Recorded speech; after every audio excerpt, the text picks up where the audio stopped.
Neumonía que se asocia a aves, crianza o dar de comer a aves o limpiar aves, por lo general clamidia, citasi o citacosis.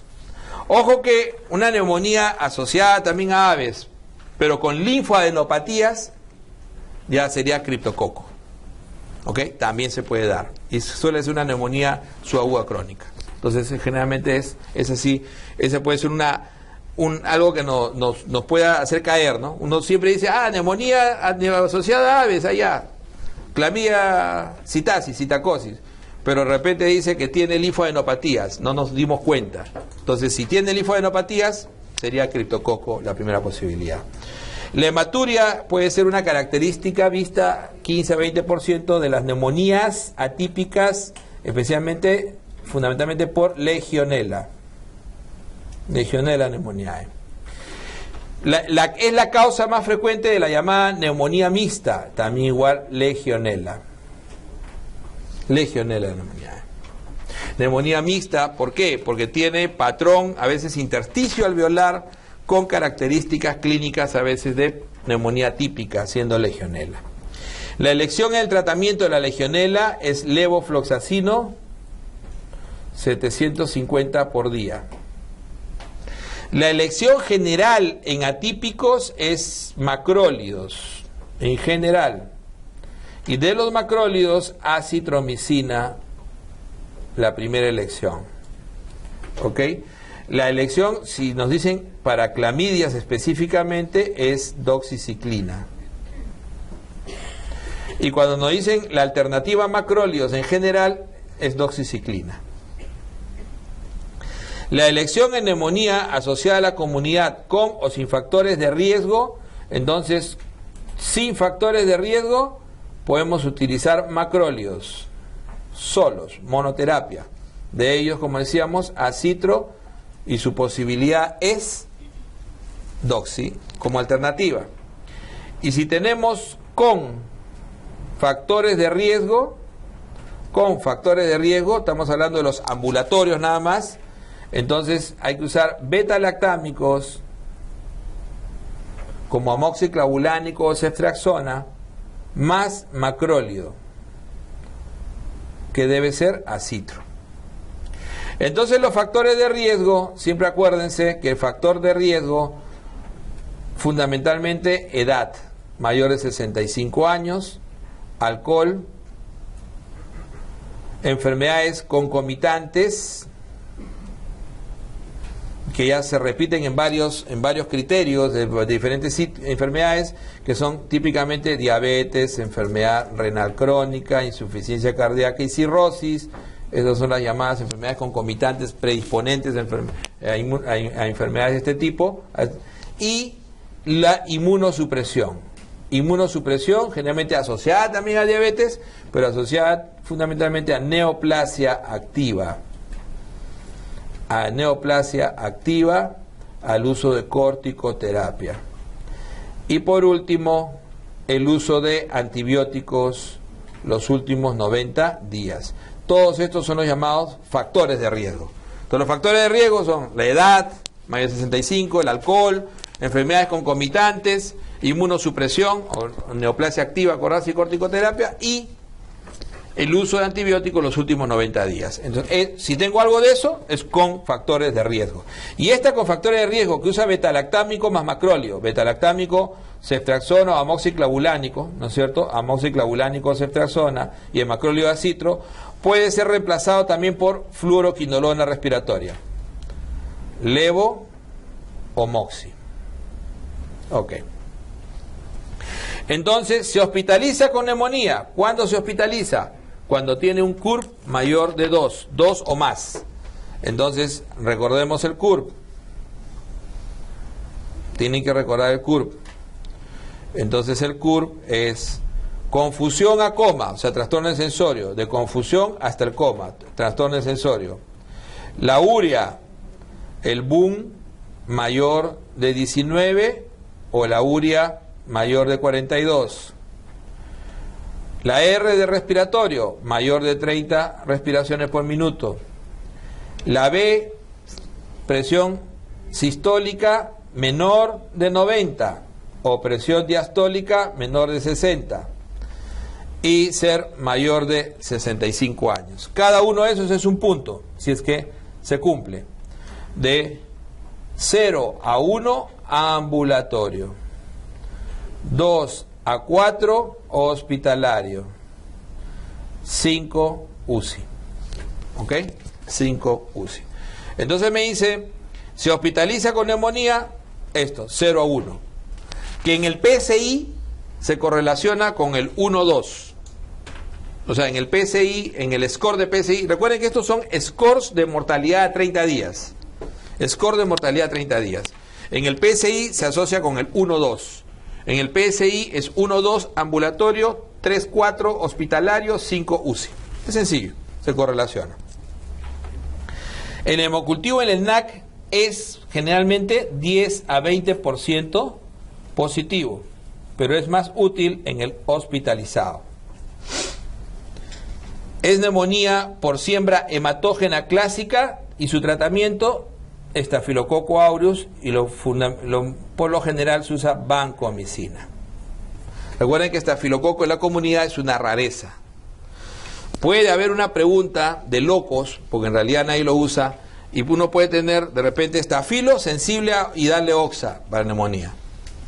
Yo digo de locos porque eso no lo van a encontrar en ningún esquema. Pero si uno lo piensa farmacológicamente, podría ser, ¿no? Podría ser. Todo es posible en este reino. Entonces ya sabemos que la transmisión inhalatoria, virus y atípicos. Tratamiento de la neumonía, entonces ya sabemos, ya hemos visto acá, con y sin. Pero si es hospitalizado,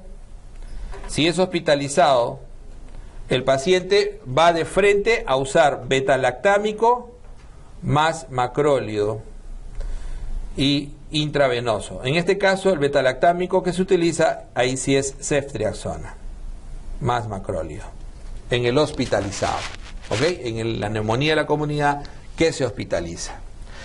Causa más frecuente de neumonía intrahospitalaria hoy en día es Staphylococcus aureus. Obviamente en el hospital, meticilino resistente. Y le sigue las enterobacterias,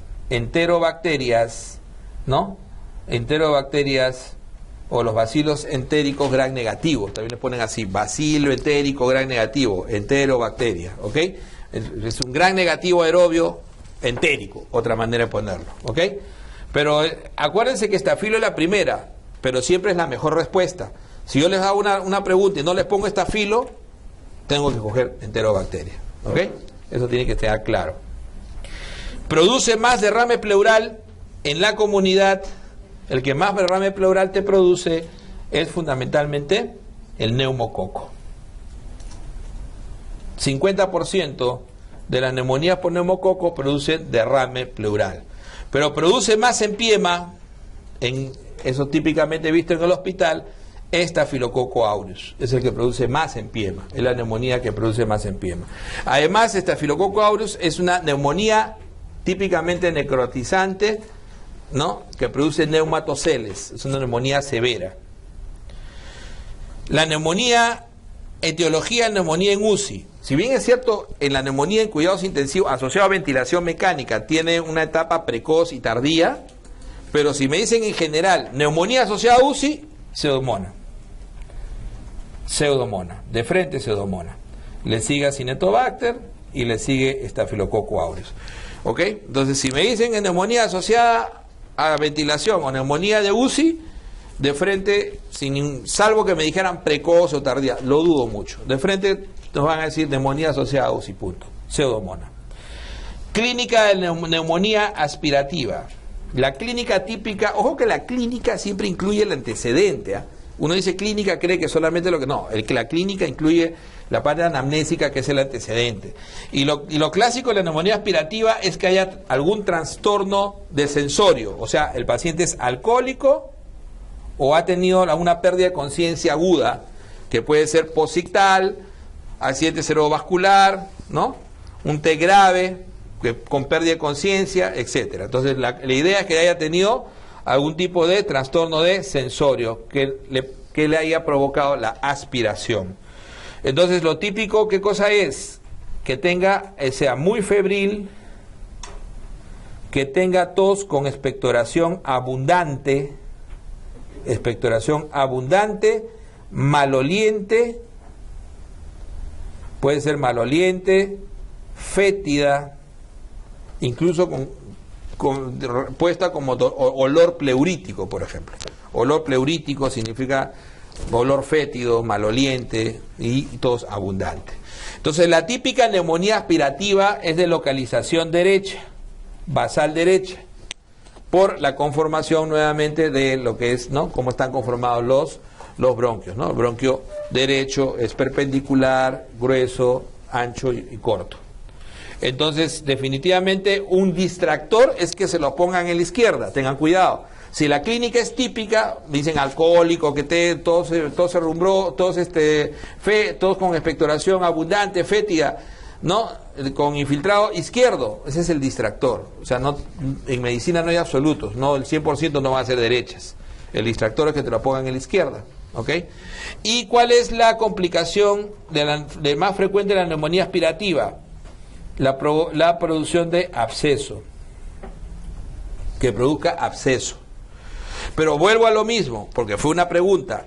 Es una neumonía aspirativa, pero de pronto aparece con fiebre y síntomas de derrame, con dolor torácico, ¿no?, a la inspiración, con imagen compatible con derrame pleural, y entonces yo voy a pensar que eso es absceso. No, eso es empiema. O sea, también puede producir un empiema. Claro, lo más frecuente es que una neumonía aspirativa produzca absceso.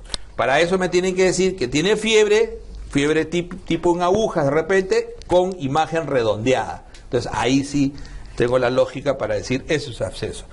Y el manejo del absceso es tratamiento antibiótico prolongado, ¿no?, de 6 semanas en promedio. Un tratamiento antibiótico prolongado, de elección la clindamicina. O sea, tiene que coberturar anaerobios porque es absceso. Recuerden que en absceso pulmonar no se hace drenaje percutáneo. No se hace drenaje percutáneo en ninguna circunstancia. Si fracasa el tratamiento es quirúrgico, tampoco es drenaje percutáneo. Ok. Es una neumonía eosinofílica cuando el paciente tiene, por lo general, infiltrados alveolares bilaterales, intersticios alveolares bilaterales, por lo general asociado a IgE alto y a eosinofilia periférica. Entonces son infiltrados alveolares bilaterales asociados a IgE por lo general alto y eosinofilia periférica.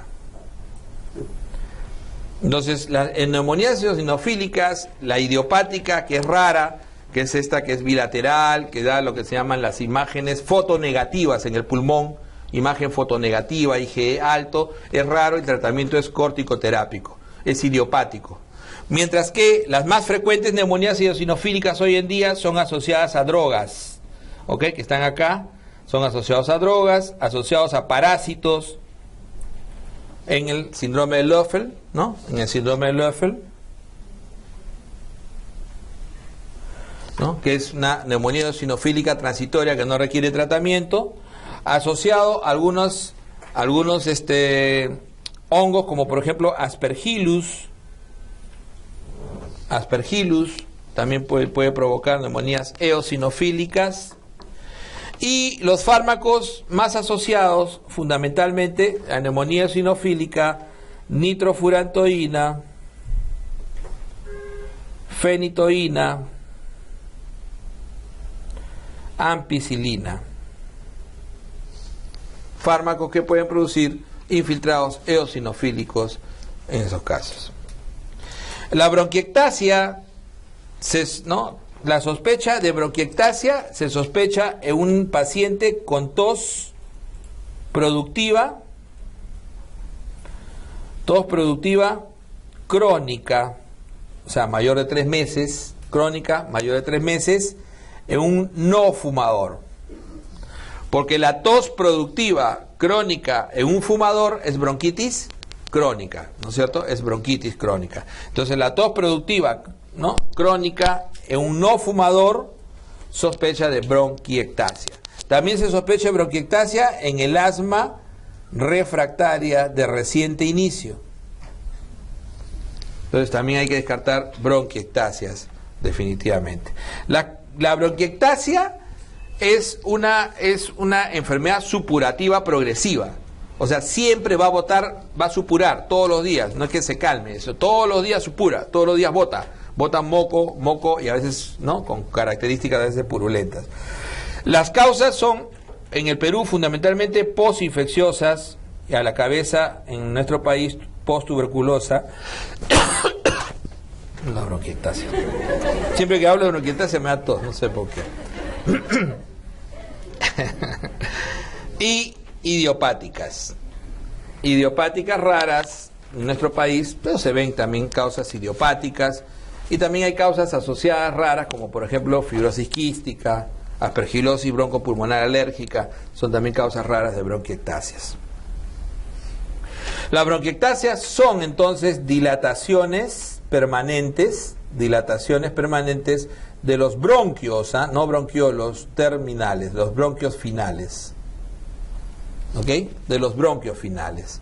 Y se clasifican de acuerdo a su localización en focales, cuando ocupan segmento o lóbulo, están solamente, ¿no?, están en un solo segmento o un lóbulo, o difusas. Y esto es importante por su manejo, ¿no?, su manejo quirúrgico de embolización y posible manejo quirúrgico futuro. Es de elección en las bronquiectasias el drenaje postural. Ojo que el paciente con bronquiectasias tiene que recibir tratamiento todo el tiempo. O sea, es permanente, todo el tiempo, a partir que tiene el diagnóstico, toda su vida va a necesitar drenaje postural.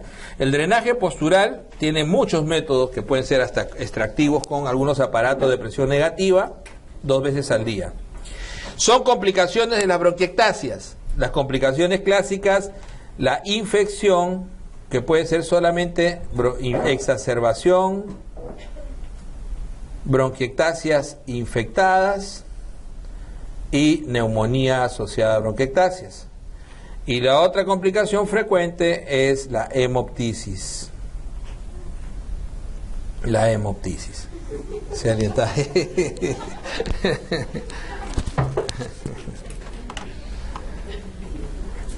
La hemoptisis en la bronquiectasia es del orden de moderada a severa.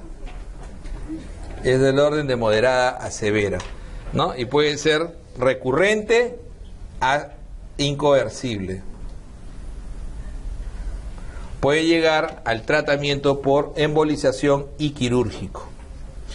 Las bronquiectasias se colonizan con frecuencia en el hospital, por eso que a veces en algunos países no hospitalizan las bronquiectasias, a menos cerca de insuficiencia respiratoria.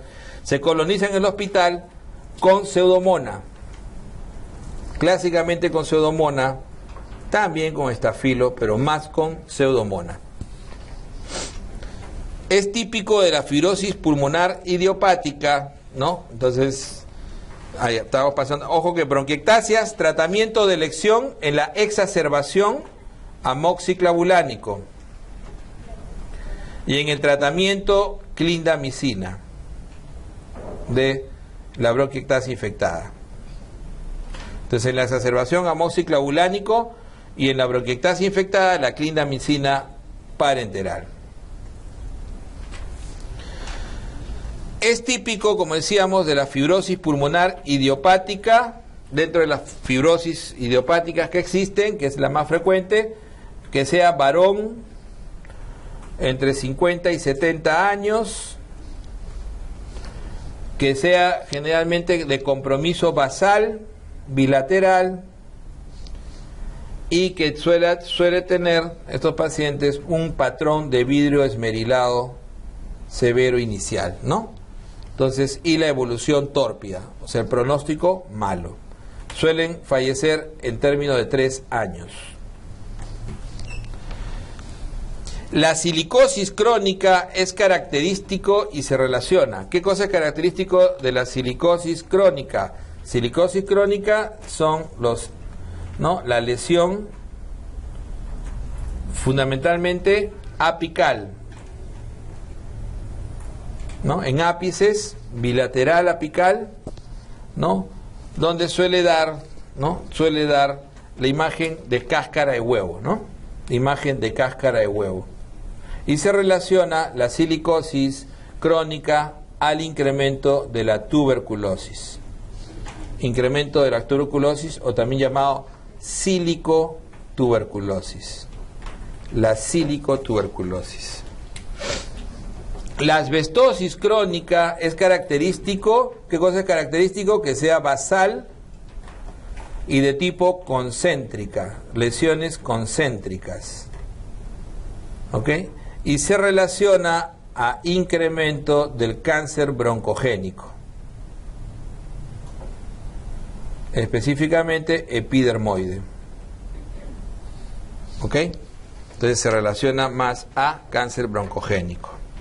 Las partículas inhaladas peligrosas son generalmente, ¿no?, menor de 2.5 milímetros, y las más peligrosas en neumoconiosis son las menores de 1 milímetro. Esas son las más peligrosas. La fibrosis pulmonar masiva en campos superiores, ¿no?, calcificaciones en cáscara de huevo, es típico, o sea, masivo, es típico de la silicosis. Justamente lo que decíamos, y predispone a tuberculosis. Placas pleurales calcificadas indica asbestosis. Asbestosis crónica. Placas pleurales calcificadas. La exposición crónica a asbesto, entonces predispone a ¿qué? A incremento del cáncer, nuevamente, broncogénico. La bagasosis se denomina a la exposición a caña de azúcar, a bagazo de caña de azúcar. O sea, esos son los que trabajan en trapiches. Se denomina suberosis a la exposición a corcho, al cornoque. Se denomina vicinosis a la exposición a algodón. ¿Ok? A algodón. Eso sí se ve mucho en el sur chico del país. El Kaplan es una neumoconiosis aguda por carbón, neumoconiosis típica o también llamada silicosis de las minas de carbón, que es considerada de tipo aguda. Aguda es cuando la exposición es corta, intensa, o sea, corta significa 2 años, y que se suele asociar a artritis reumatoidea, pero fundamentalmente factor reumatoideo y nódulos reumatoideos positivos. Kaplan. ¿Qué es típico de las micosis pulmonares? Primero, las micosis pulmonares clásicamente son enfermedades que están circunscritas a un área específica, ¿no? Generalmente tienen un patrón geográfico bien definido. Son enfermedades crónicas. Normalmente, si el paciente es inmunocompetente, son enfermedades crónicas que producen linfoadenopatías, que producen generalmente granulomas pulmonares, que suelen producir, ¿no?, positividad en el diagnóstico sérico. Puede ser urinario o puede ser también de antígenos urinarios o de anticuerpos en sangre, que es lo más típico y que en la clínica se suelen asociar a tos y hemoptisis. Entonces, de las más frecuentes tenemos las histoplasmosis, ¿no? Histoplasmosis, que hay varios tipos. Hay la histoplasmosis aguda, que es la primoinfección, que se da en las zonas endémicas. Esta es la micosis, lo que quería decir hace un rato, no me salía. Las micosis típicamente son endémicas, ¿ok? La histoplasmosis pueden ser agudas, ¿no?, o la clásica primoinfección, crónica, ¿no? La histoplasmosis puede ser crónica, y puede ser también la infección diseminada por histoplasmosis, ¿no?, en inmunosuprimidos con VIH, clásicamente. Entonces, esos pacientes, fiebre, hepatoesplenomegalia, linfoadenopatías, ictericia, un paciente proveniente de una zona endémica de histoplasmosis, por ejemplo, Huánuco, Tarma, ¿no?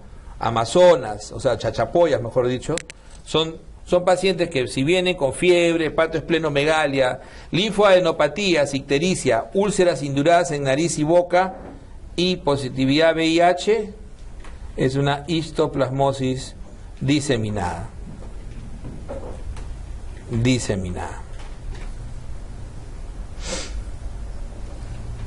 Los tipos de aspergilosis. Entonces las aspergilosis también tienen un patrón de hacer lo que se llama el aspergiloma, que es la infección crónica cavitada, ¿no? Y de hacer la aspergilosis diseminada. Entonces una tos crónica con hemoptisis, disminución de peso y un nódulo pulmonar con imagen de media luna, ¿no es cierto? O sea, una tos, hemoptisis, disminución de peso, tos crónica, con imagen de media luna y precipitinas positivas para aspergillus, eso es un aspergiloma. Tratamiento quirúrgico. Por si acaso la histoplasmosis, esta primera aguda se maneja con anfotericin y la crónica se maneja con itraconazol. La histoplasmosis crónica se maneja con itraconazol. Entonces, tos crónica, como decíamos, hemoptisis, disminución de peso, nódulo pulmonar y la imagen clásica de media luna, más precipitinas positivas para aspergillus, aspergiloma, tratamiento quirúrgico. Neumonía aguda refractaria, antibióticos en neutropénicos. Entonces, una paciente que hace un cuadro neumónico, compromiso pulmonar, ¿no? En paciente neutropénico, pulmonares crónicos, usualmente fatal. Esto es típico de la aspergilosis invasiva. Entonces, neumonía aguda refractaria a antibióticos, neutropénico, aspergilosis invasiva. Ok. Asma bronquial persistente, infiltrados pulmonares, eosinofilia periférica, IgE aumentada y precipitinas aumentadas, es típico de la aspergilosis broncopulmonar alérgica o ADVA. Entonces, la aspergilosis broncopulmonar alérgica es un paciente asmático, severo, con infiltrados, eosinofilia, IgE alto y tiene precipitinas aumentadas, o sea, precipitinas para aspergillus, ¿no? Positivas. Es una colonización, no se trata con antimicótico y el tratamiento es básicamente corticoide sistémico, prednisona. La infección por Pneumocystis jirovecii, la neumonía por Pneumocystis jirovecii es vista fundamentalmente en VIH, CD4 menor de 200, pero también es vista hoy en día en pacientes con trasplante de médula ósea y con enfermedad, con quimioterapia o inmunoterapia en leucemias y linfomas. O sea, hoy en día se ha empleado, y incluso con corticoterapia intensa. Entonces, hoy en día la pneumocystis se puede ver en varios, ya no solamente en VIH, sino se ve también en post-trasplantado de médula ósea, en pacientes con leucemia, linfomas, en quimioterapia, inmunoterapia y con corticoterapia. La enfermedad inflamatoria asociada a intensa hiperreactividad bronquial, eso es el concepto de asma. Una enfermedad inflamatoria asociada a intensa hiperreactividad bronquial. La triada clínica del asma es típicamente sibilantes, disnea y tos. Sibilantes, disnea y tos. Los síntomas más precoces de asma es fundamentalmente la opresión en el pecho y la tos. En asma, la célula que inicia los procesos es clásicamente el que inicia los procesos, específicamente en el asma aguda, que es asociada a asma extrínseca, es el mastocito y se caracteriza por degranular por su degranular mediadores de inflamación. La célula que participa en la cronicidad del asma son, entonces, mastocito se comienza a acompañar después de basófilos y eosinófilos. Es un mediador típico de asma extrínseco y se maneja con el mediador típico ya del asma extrínseco en la etapa más crónica, es que generalmente el mediador es, ¿no?, leucotrieno, y los antileucotrienos son los fármacos con los cuales se manejan por lo general el Montelukast como antileucotrieno, 10 miligramos al día, y la indicación es atopía, ¿no?, que el paciente tenga antecedente de atopía, o sea, rinitis alérgica, dermatitis atópica. Otros mediadores de asma como IgE, interleuquina 1 son importantes por el IgE y interleuquina 1 son importantes fundamentalmente por el asma refractaria. Que cuando tenemos asma refractaria hay que tratar de bloquear IgE con omalizumab. O sea, en el asma refractario es importante el dosaje de IgE para poder manejar con bloqueadores específicos como omalizumab y en interleuquina 5 como mepolizumab. La triada fisiopatológica del asma fundamentalmente es el edema bronquial, la hipersecreción y la broncoconstricción.